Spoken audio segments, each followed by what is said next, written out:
Can you imagine life in our country without civil society? There would probably be no antiretroviral drugs in our public hospitals. There would be no secrets in government. Who do you think would be president of the country without civil society organizations in South Africa? Without civil society, it could even be worse than that. People could literally be starving. I think without Gift of the Givers, there probably wouldn't be water at some of our state hospitals. And in eThekwini, there will be no one to stand up for those whom live in shacks and have those shacks demolished, often illegally, by the eThekwini municipality.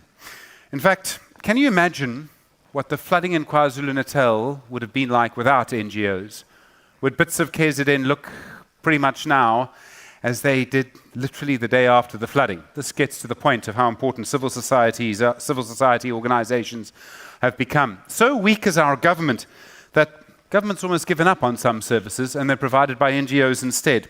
But the strength of our civil society sector is absolutely immense. It literally keeps our country and our people and sometimes our hope alive. However, it raises very difficult questions. Do civil society groups become political? Do they lose their legitimacy if they do that? What would happen if they did? How do they move from where they are to actually achieving their ultimate goal of making the country a better and more sustainable place permanently? Please welcome to the stage the editor of Maverick Citizen, Mark Heywood, the president and co-founder of Abahlali, Basamjondolo, Zikode, the head of general surgery at Groote Hospital, Professor Lydia Cairncross, and the founder of Gift of the Givers, Dr Imtiaz Sooliman.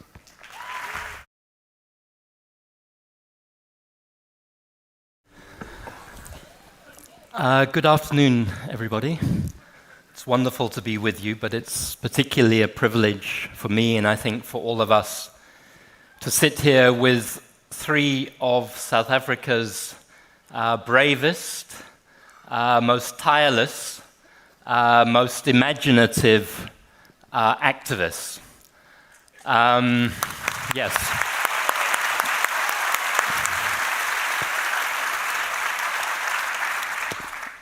You know, I think we've all come here to this gathering, one, because we love our country and its people. Two, because we know our country's in a crisis. And three, because we think that there are solutions. But there are people in our country who don't wait to find solutions, who go out and get into the trenches and try to fix the problems. And those are the people who are sitting with us this afternoon. But I have to say that it's a lonely job being an activist. It's sometimes a dangerous job being an activist, as Spoo Zikode will say. So I think to give people an opportunity to present their perspectives of both the challenges that civil society faces, but also what civil society thinks are the solutions is so important. So to kick off our discussion this afternoon, I'm going to ask somebody who I think many of us would like to see as the president of our country, Imtiaz Sooliman, the founder, the leader. Thank you.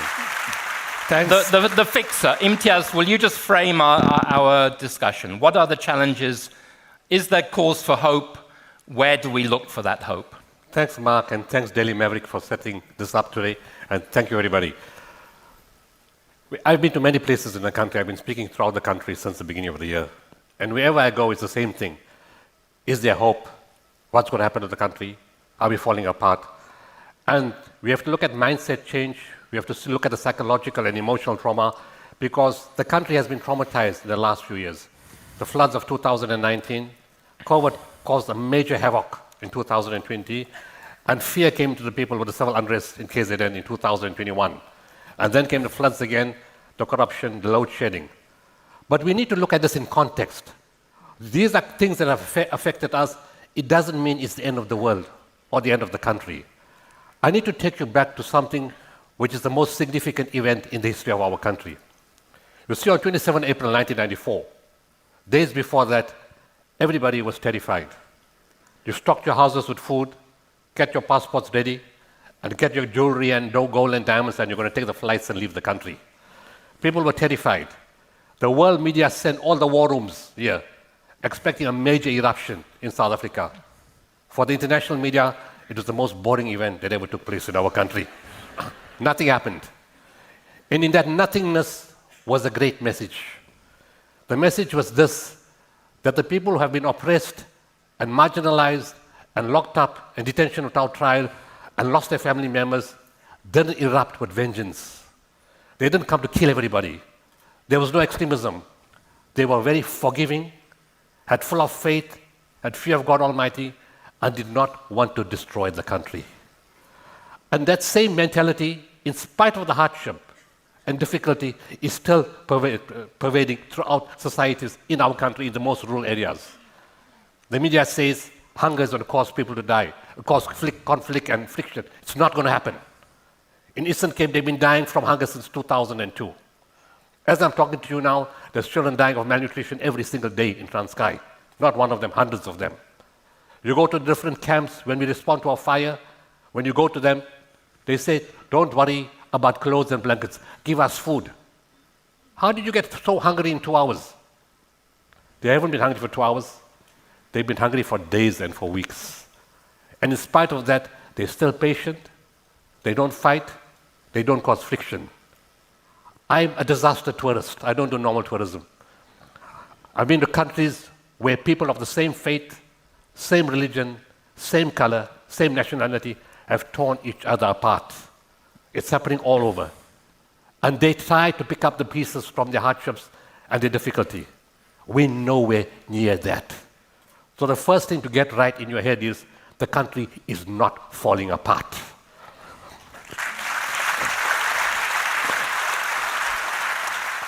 That does not mean we don't have challenges and difficulties, but it's nothing that we can't fix. And we've proven it in everything that we do. The other thing that we need to understand, and we need to understand this very, very clearly, you see, we relegated the responsibility of the country to the government. The country does not belong to the government. It belongs to me, to you, and 65 million South Africans. And when we say that, we take ownership of the country. We fix things, and we stop complaining and stop mourning. Yes, you pay tax. You're going to tell me I pay tax, I pay VAT, I pay fuel levy, I pay rates, I pay all this kind of things. That's true. But let's be fair to government also. Can 7 million people's taxes look after 65 million people? Whether the Australians, the Germans, the Americans, or the Canadians run this country. Can 7 million people's taxes look after 65 million people? No, it's impossible. And that's why the solution lies in we standing together. Everybody in government is not corrupt. Every civil servant is not lazy or corrupt. There's good people everywhere.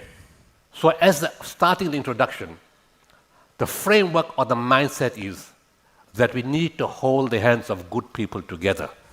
Inside government, in corporates, in the public, ourselves, to make that change.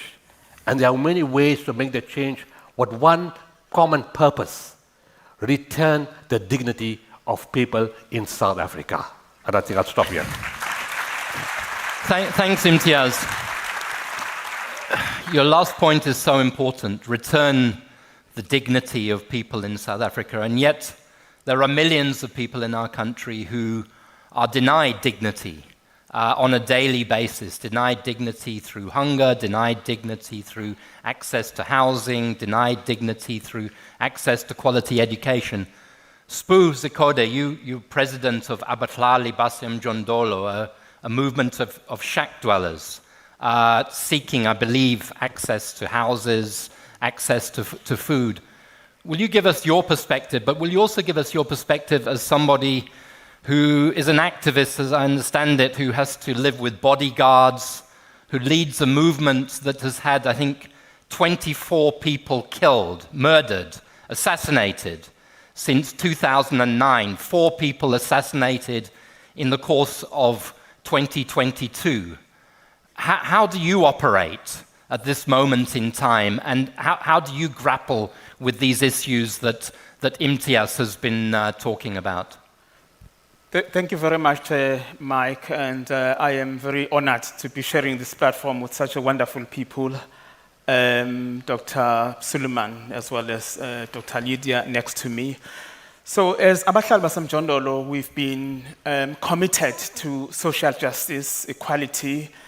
We want to see a just and equal society based on respect and dignity. We have taken an oath, duty to God, duty to my country. It's what guides us, it's what leads us, it's what gives us courage. Part of the problem and the challenge that we are facing as South Africans and probably the whole world is the question of our own consciousness. Are we human enough to be doing something that will humanize the world? So many of the work that we do basically is to humanize the world. And to humanize the world, we got to make sure that everyone has a land, everyone has a decent housing, everyone is treated with respect and dignity, irrespective of their socioeconomic background, whether one is living in shacks. We are all human beings and we ought to be treated with respect and dignity. We are here today because we are driven by the love that we have for our country and her people. We stand very encouraged, and when we take our place in our city and in our country, we take it very firm, knowing that our hope lies with the people of South Africa. So among the challenges that we face, landlessness, homelessness, but of course, issues of inequalities, poverty, high rate of unemployment, diseases that terrorizes our communities, but also evictions in our cities and in our country. We have decided as Abahlali that we are not going to fold our arms. We would have to organize, mobilize. But in doing so, we're just trying to put a smile and the hope of many people's lives who would otherwise be hopeless and homeless in many ways. So join us on our journey, on our uhambo to humanize the world. All we do, no matter how you look at it, we think we have a duty to God, duty to my country. Government or no government, we have a responsibility to humanize the world so that everyone has the right to decent housing, the right to the city, the right to participate in the building of this country, so that the poor and the impoverished are not seen as troublemakers, but positive people who are really participating in the construction of this country for a better society. Thank you. Thank you, thank you, Spoo. Before I move on to Lydia, I just want to ask you one question. The UN Special Rapporteur on Poverty and Extreme Human Rights recently introduced this notion of what he called povertyism. And he said that povertyism should be looked at in the same way that we look at racism, that we look at sexism, which is a basic prejudice and discrimination against poor people. Do you think Abahlali baseMjondolo is getting enough support from all of us in this room? Because my feeling is that if 24 members of Gift of the Givers or the Treatment Action Campaign or people living in central Johannesburg had been gunned down for fighting for some right or other, that there would be a much greater outcry. I just wonder, why are we not standing up and shouting about the fact that in democratic constitutional South Africa, 24 activists can be murdered in cold blood? And I don't think that one person has been taken to court or put in prison. Maybe I'm wrong, but will you just respond to that quickly?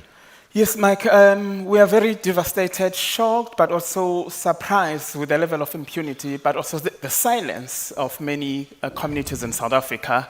You know, this year alone, not even this year at least, within the space of 5 months, we've lost 4 activists who have been gunned down, some of them in a broad daylight, and there's nothing happened. Losing 24 activists, having to confront their families, their children and their sons, as a leader to tell them that your son, your daughter has been gunned down, has been terrible. So I invite each and everyone here and the entire South Africans that our hopes are actually with you than the government. So we believe that there's so much intelligence, there's so much humanity, there's so much hope that is sitting with you. So at least do one thing, to say killing of people is wrong, it is unacceptable. Your silence is loud, and it may not be acceptable. Thank you, Spoo.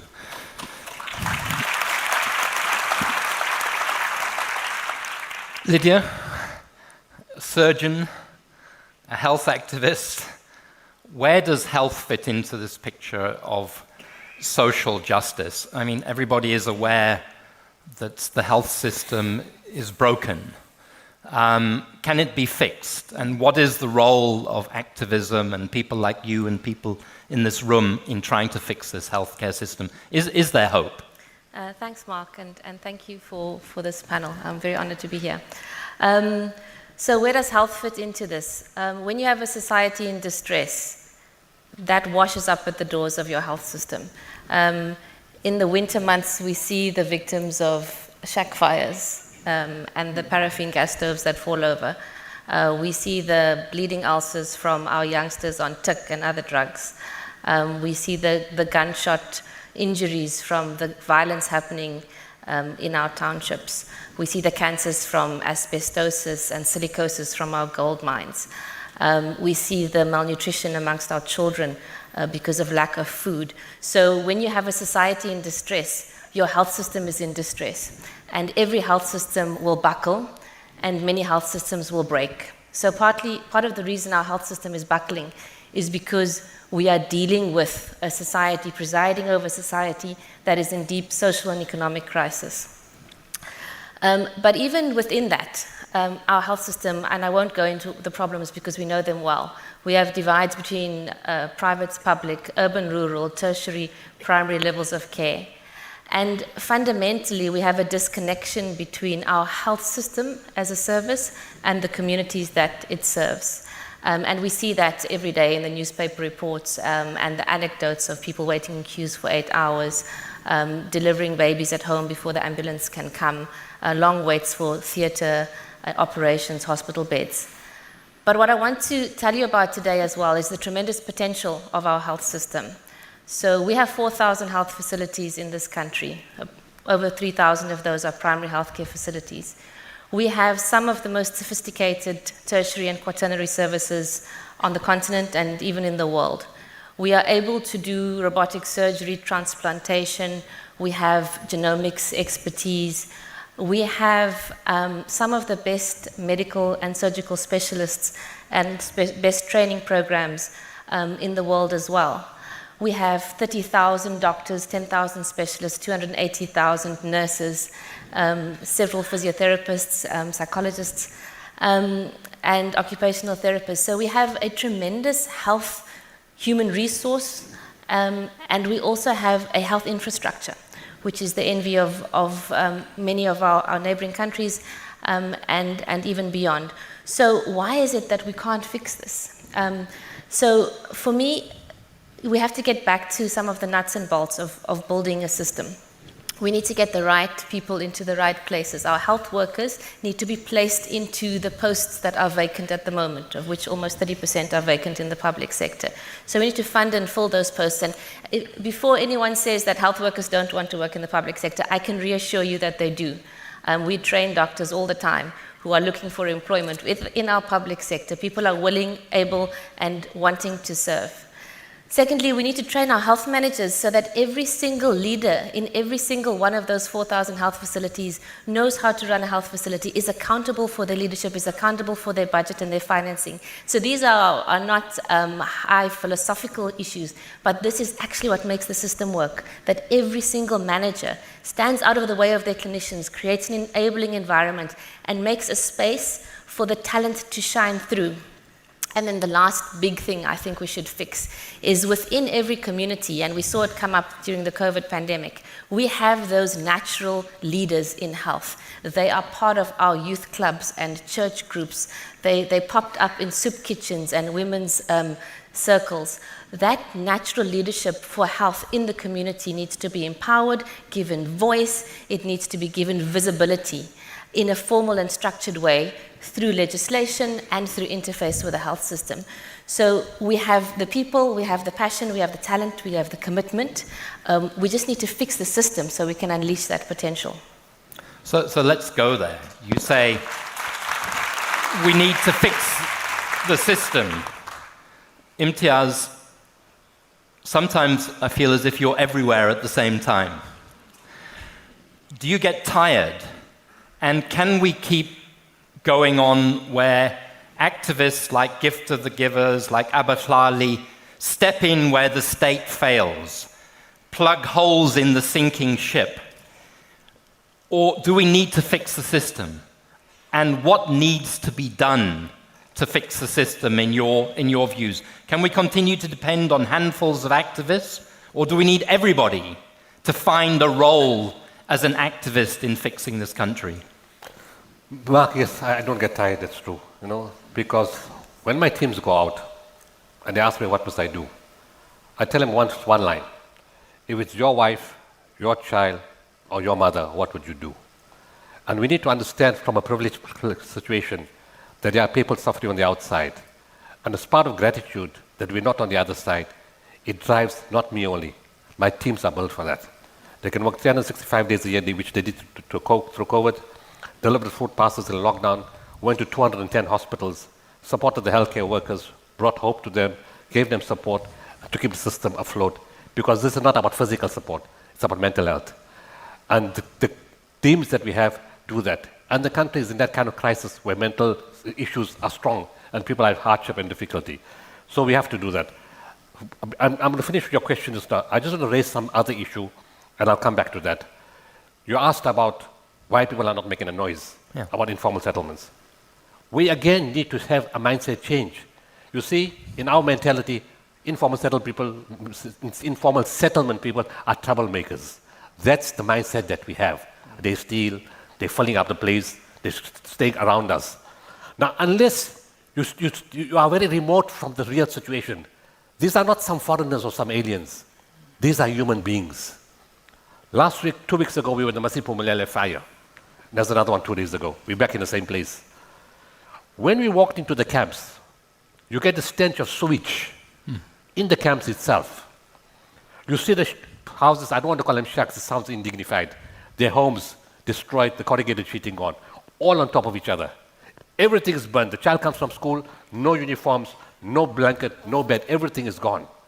They're ordinary human beings, they feel the pain that our child will feel that loses a teddy bear or a bicycle or something else. And when the guy starts building, I see the water all over in the floor. And I said, my friend, this thing is too wet, how are you going to live on this? And he says, I said, how can you solve the problem? He said, I need to put concrete. So I said, then why don't you put concrete? He looks at me and he says, my friend, I'm a poor man. We can't afford concrete. We live like this. Would you want your wife, your child, and your family to live like this? No. They're not there to harm anybody. They're seeking a living. They're seeking dignity. They need food and support. The next day, we sent in cement for every single home in that place to fill it up so they can sit on cement.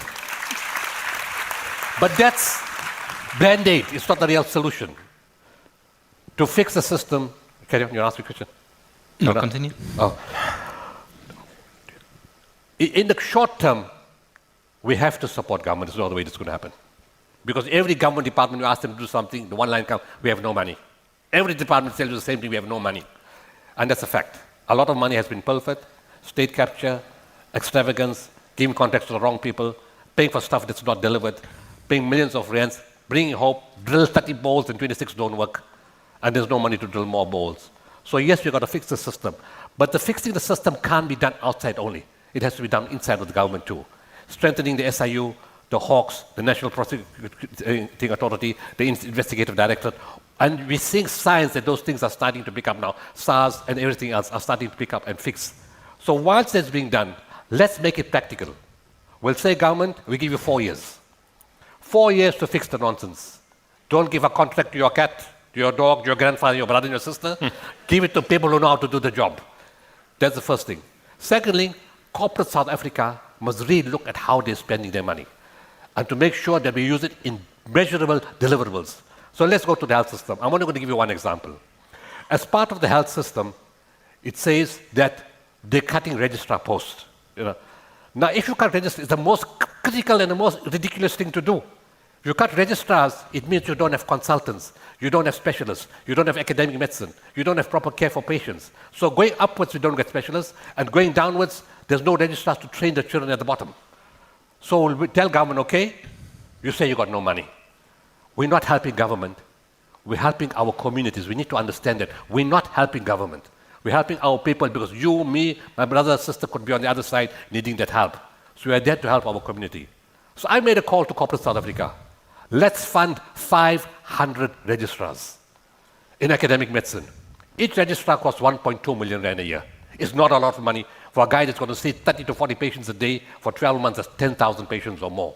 Not flu and colds, but critical illnesses. For 1.2 million, it's a great bargain. And you fund it for 4 years. If you do that for 4 years in every discipline, we can fix one aspect, but not only money. You bring hope to the health system, you bring dignity, you bring quality healthcare, you motivate the entire system, and you get everybody pulling their weight to fix the system. That's one example which we can do. There are many deliverables like that. We just have to rechannel our money and tell government, you got 4 years, after 4 years you take over the program. So identify the fixes. Be concrete, be practical. Go out, give people hope, make the changes that will mobilize people. Spoo, how do you think we fix the system? I mean, Lydia talked about the fact, and I agree with her, every community that you go into, there are leaders. There are people grappling with the challenges. There are people with ideas. There are people with solutions. But it strikes me that we talk about people, not with people. I mean, in some ways, with no disrespect to this gathering, where are the poor in this conversation? Where are the ideas of poor people?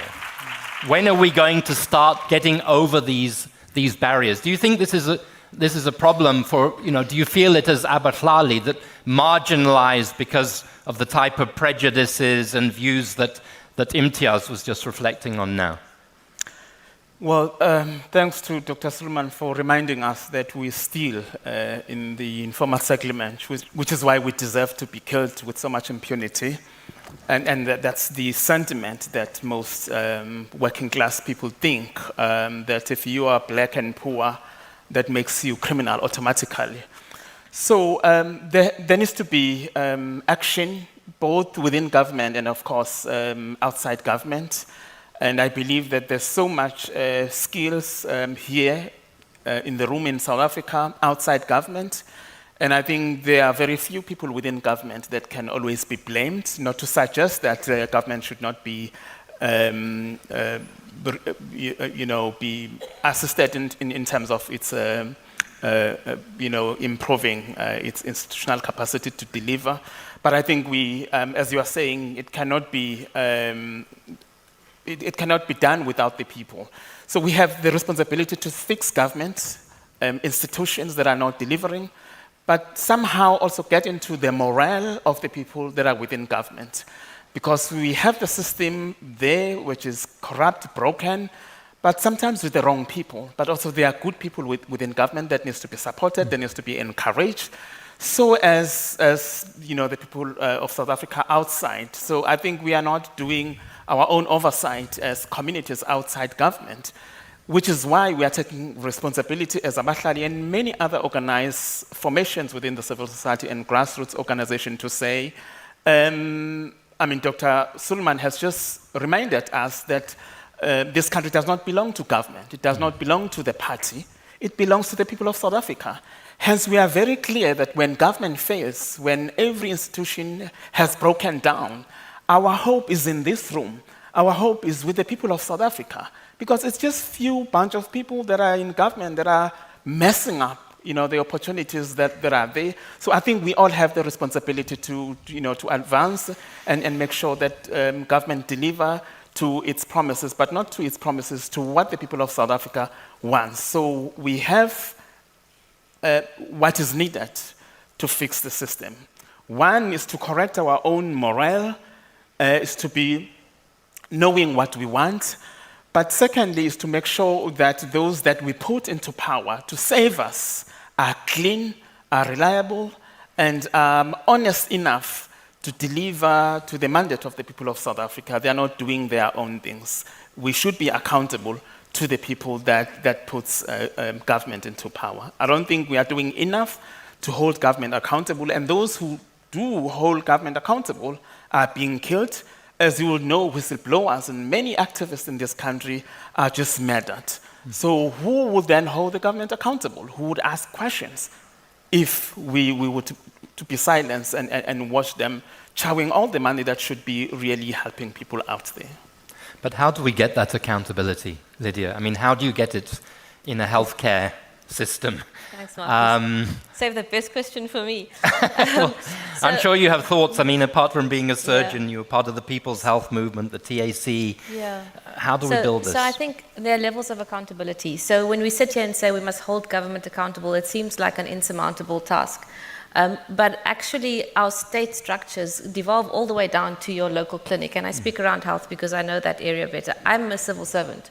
I'm a public sector doctor. I work for the state and I work for the people of South Africa. So as a person, how do I see that my leadership is ethical, accountable, and committed? And how do I model that for the registrars that are working with me and that I train? So every single one of us in our roles, whatever role that might be, whether it's corporate or in the public sector, needs to see ourselves as a leader within this country and holding ourselves accountable to a higher standard of service. But we also can't abandon the actual state structures and not engage them in shifting. So while we need to do what we can and we need, the volunteerism is important, charity and commitment, we also need to take ownership of the resources of this country. So if the local clinic is supposed to stay open until 5 o'clock to run a pediatric clinic and closes at 3 o'clock, we can't let that ride. Someone needs to go to that clinic through the health committee or the health forum and say, why has this clinic closed early? That level of accountability requires active citizenry. So if the manager in that facility doesn't understand the implications of that, we need to engage with that manager. If that manager still doesn't understand, then we need to take that engagement to a level of discipline. And I think one of the issues we have around leadership is, while we need to promote an ethos of service commitment, we also need to have consequences for when that doesn't happen.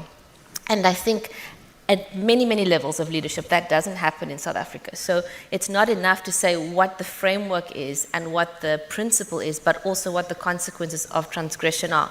So for me, in South Africa, we have tremendous people, but we don't have enough people standing up for leadership. So I would encourage that for us to have real accountability of leadership, we have to have critical mass in leadership of people who are there for service commitment to the people of this country. And I suspect many of those people are in this room and beyond this room. And we need to start to occupy those spaces, even if they're contested, even if they're political, even if they're difficult. We need to stand up and be there so that we become part of the solution. We need to roll up our sleeves. But isn't there a bit of a problem? And it links to the question that I asked Zikode when you talk about accountability in health. We have a divided healthcare system. 83% of the population depend upon the public healthcare system, the other 17% on the private healthcare system. We all cry about the crisis in the public healthcare system, but I doubt that very many people in the room here today use the public healthcare system. So how do you build that accountability when you're on the outside of the system that you're demanding accountability from? Do you think that's a problem as an activist? Is the way to go into that healthcare system, should more of us be in the public healthcare system making it work rather than opting out of public systems and depending upon our resources and our money as we can't privatize ourselves out of a failing state. So we have to, and I think the more that the middle class uses public facilities, the more we can ensure that accountability and improve the services. It's easier said than done. Even as public health workers within the health system, we are not using our own health system. So all of us need to start to do that much more than we do. We also need to use our public schools and all our civic structures. So let me finish just with a political question, because I think activism can't be separated from the politics of the country. We're dealing with state failure, and there are reasons why we're dealing with state failure, and it's linked to parties, the ANC, the way the government has been working. And we got a question from Michael Clark, who says, If I can just pull it up again. How can there be hope for this country when the ANC will be voted back into power?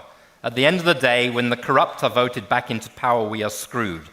Or must we disregard our democracy? Imtiaz, Spoo, Lydia, finish with a reflection on those points, the connection between activism and democracy and politics, and what we should be thinking about as we go into the approach, into the runway to a crucial general election in 2024. ANC is a name, like government is a name, like corporate is a name, it's a title. But these names are made up of people. And what changes movements or governments or parties is the quality of the people that come to the system.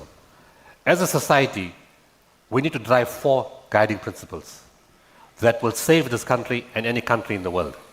Spirituality, morality, values, and ethics.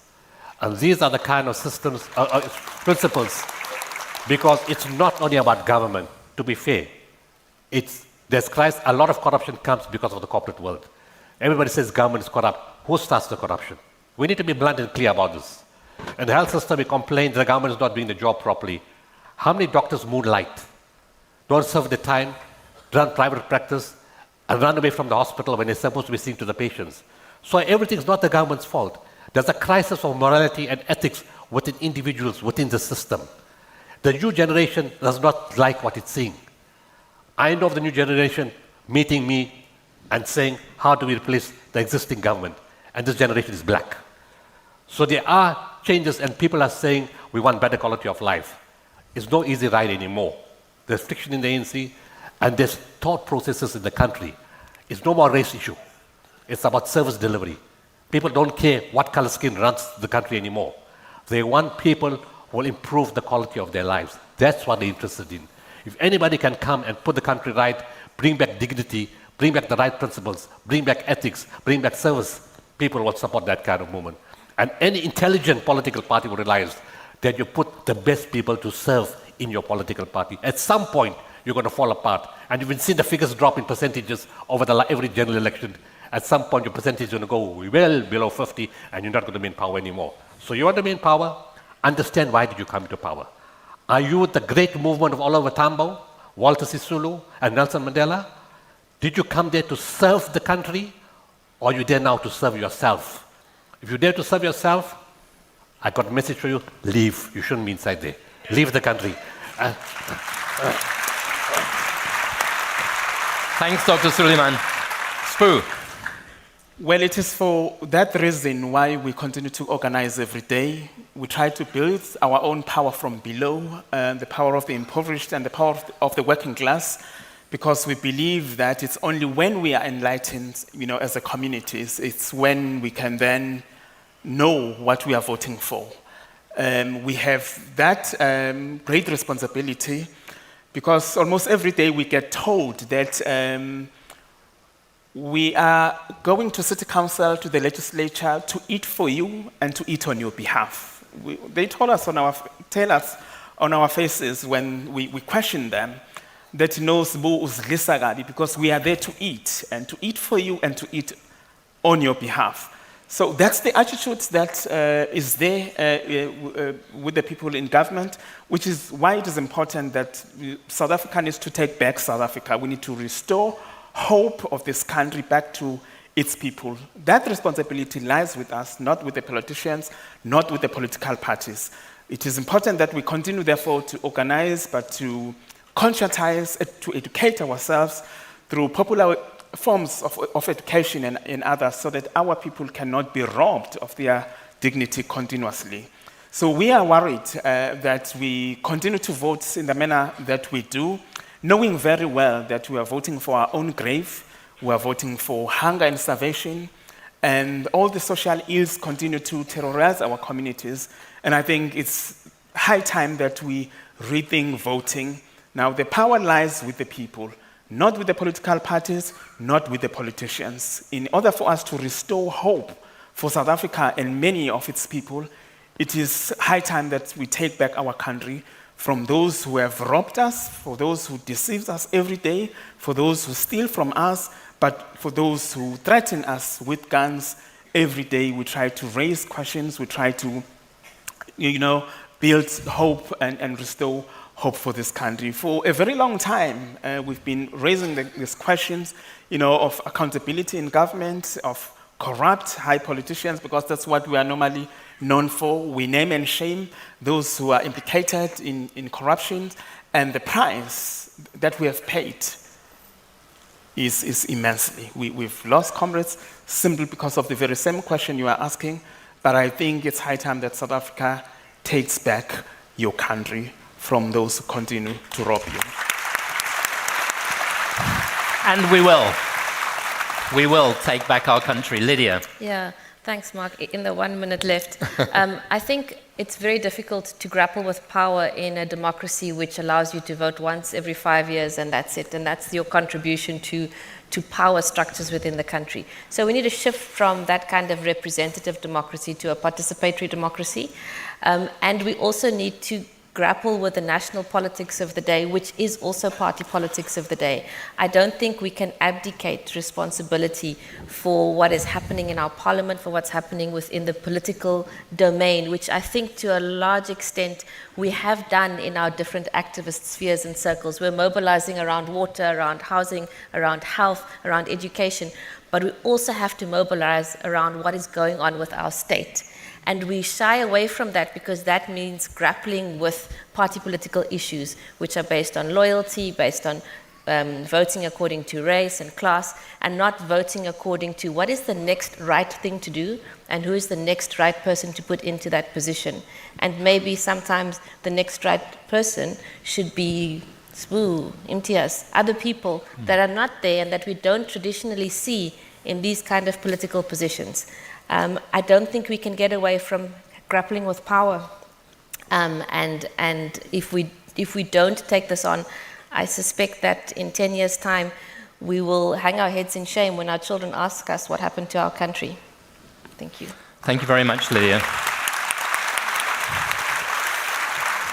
Thank you, Imtiaz. Thanks, Sbu. Thanks, Lydia. Thanks to the thousands of activists and organizations across our country who keep hope alive on a day-to-day basis by feeding people, educating people, providing healthcare services to people, trying to get access to land, trying to get access to housing. But civil society depends on all of us. Civil society is all of us. And the ability of an Abahlali to continue, or of a gift of the givers to continue, depends upon all of the people in the room. We haven't talked about it today, but I know that many civil society organizations face funding constraints because they can't continue to do their work. So my appeal is that we all take responsibility for our country and for the organizations that are doing their best to keep our constitution values and rule of law alive. Thank you very much. Thank you.